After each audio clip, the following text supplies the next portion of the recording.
안녕하세요. 월요 팟캐스트 묵상과 기도에 함께 하시는 열린문 가족 모든 분들을 환영합니다.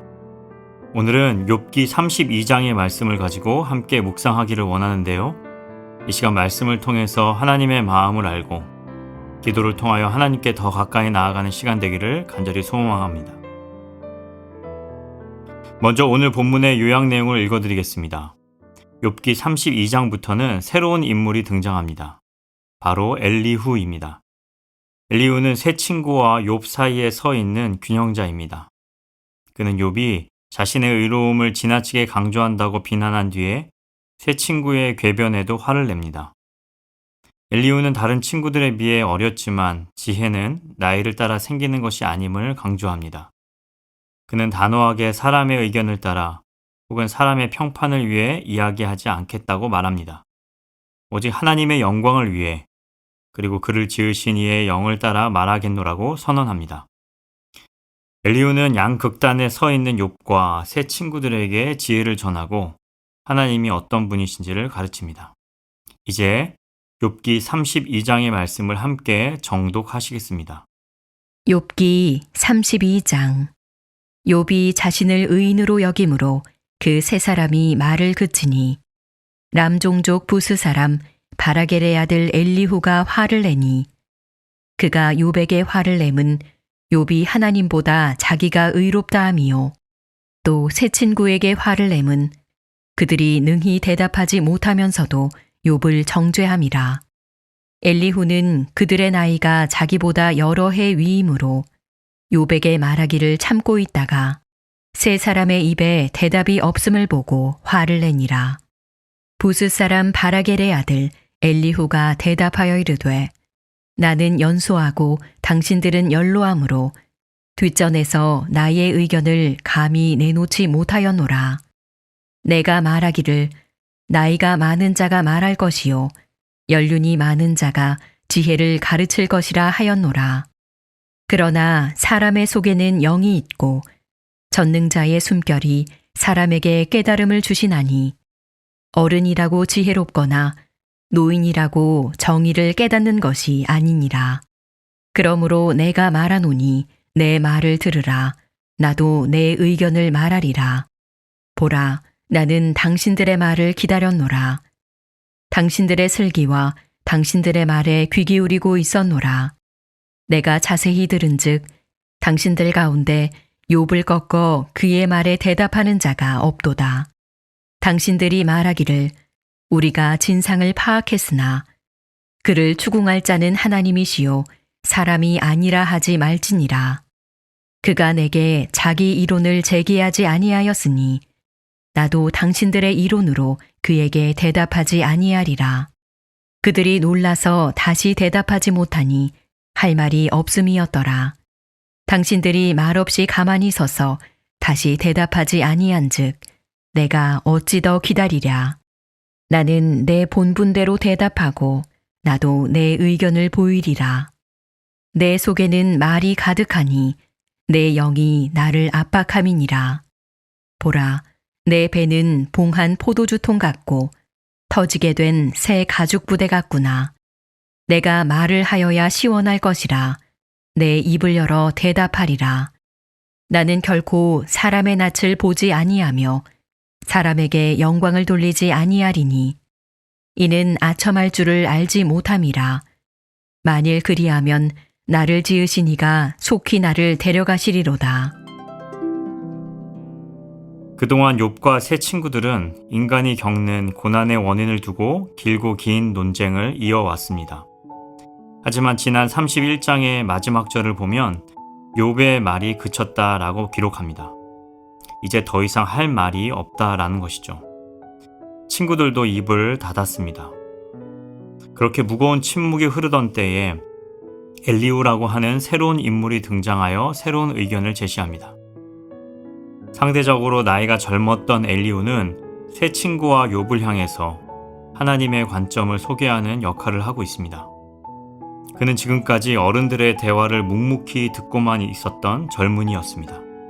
그런데 그가 왜 갑자기 화를 내며 입을 열었을까요?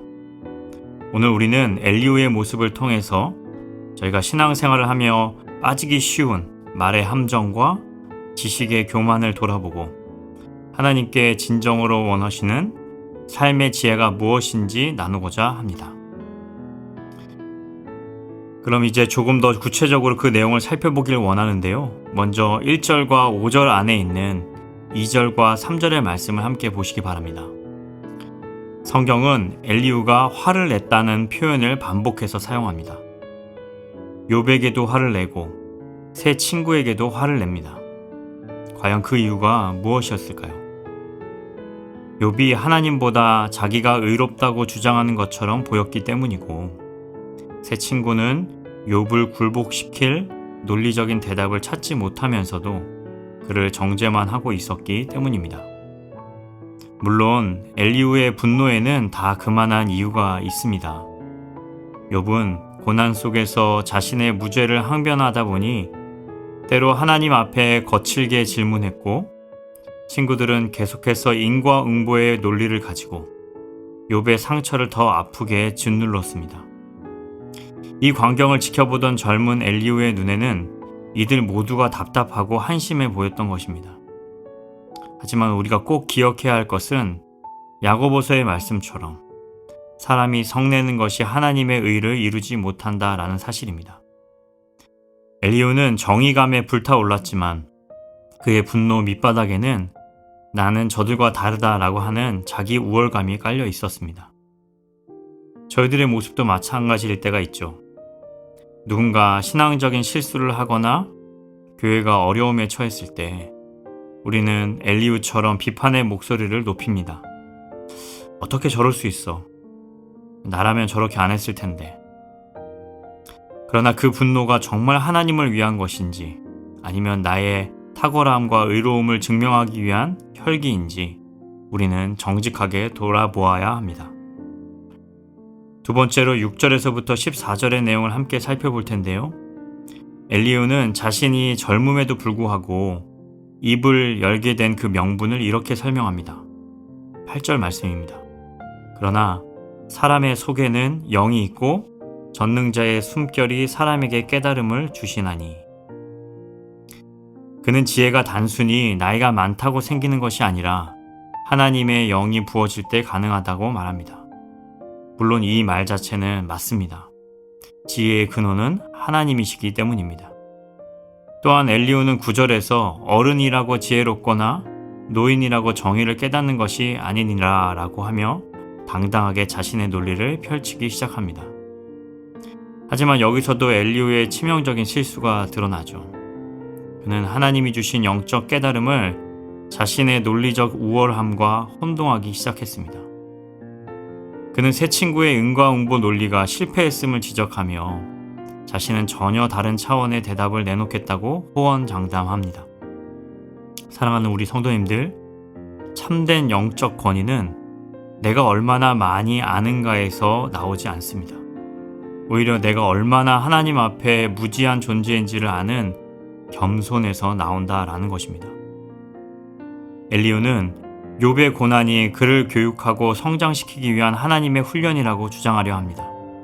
물론 이것도 맞는 말입니다. 하지만 그는 욥의 살이 썩어 들어가고 자녀를 잃은 그 참혹한 고통의 현장에는 마음을 두지 않았습니다. 오직 자신의 신학적 이론을 증명하는 데에만 혈안이 되어 있었습니다. 지식은 있으나 긍휼이 없는 지혜, 그것은 사람을 살리는 복음이 아니라 사람을 죽이는 칼이 될 뿐임을 우리는 기억해야 합니다. 마지막으로 15절에서부터 22절을 함께 살펴볼 텐데요. 이제 엘리후의 당돌한 태도는 절정에 이릅니다. 9절을 보시면 보라 내 배는 봉한 포도주 통 같고 터지게 된 새 가죽 부대 같구나 라고 하며 지금 자신이 알고 있는 지식을 쏟아내지 않으면 배가 터져버릴 것 같다라고 말합니다. 말하고 싶어 견딜 수 없는 상태에 있다라는 것이죠. 그는 스스로를 아첨하지 않는 정직한 자로 포장하며 자신의 말이 마치 하나님의 대변인이라도 된 양 당당하게 선포합니다. 하지만 이러한 엘리후의 화려한 수사학 어디에도 욥을 향한 위로와 눈물은 없었습니다. 그는 욥의 고난을 하나의 사례로만 취급했습니다. 그래서 욥기의 마지막 부분을 보시면 나중에 하나님께서 나타나셔서 새 친구를 꾸짖으시고 엘리후에 관해서는 아예 침묵하시는 것을 볼 수 있습니다.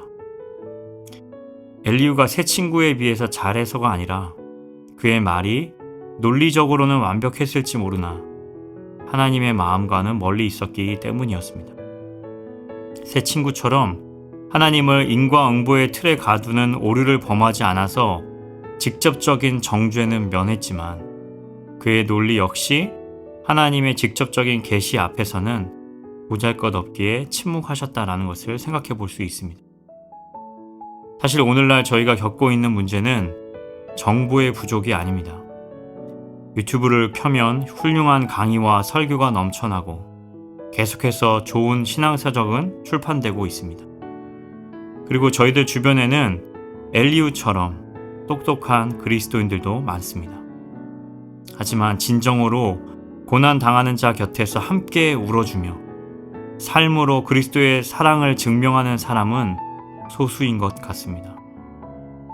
엘리후는 말을 통해서 승리하려 했지만 우리 주님은 말이 아닌 직접 십자가를 지심으로써 승리하셨고 사랑을 증명하셨습니다.